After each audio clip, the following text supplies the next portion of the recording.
I'm going to talk about communication and cooperation, the Cross-Border Insolvency Regulations 2006, UK to EU cross-border insolvencies, and European pre-insolvency procedures. Experienced cross-border insolvency practitioners know that communication and cooperation is fundamental to success. But how is the practice of communication and cooperation evolving? And what developments should we expect? Many of you will be familiar with the UNCITRAL model law on cross-border insolvency. But what are the specifics of its application in the UK, including case law developments? And what are the secrets that enable UK insolvency and restructuring professionals to deal most successfully with assets in the EU now?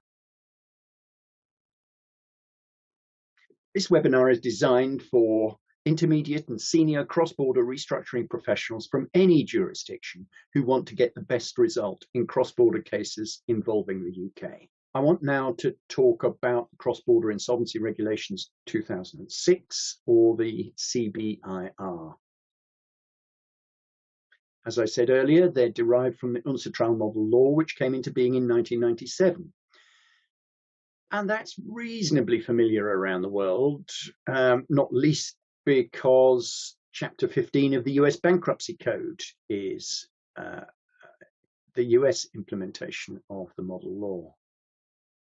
In the EU, the model law has been adopted in Greece, Poland, Romania, and Serbia. And it's altogether in about 51 countries around the world.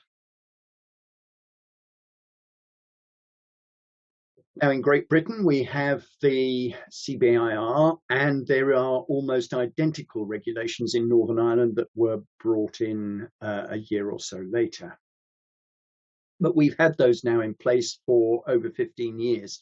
The legislation is mature, its provisions are understood, the procedures are well established, and the approach of the courts is predictable.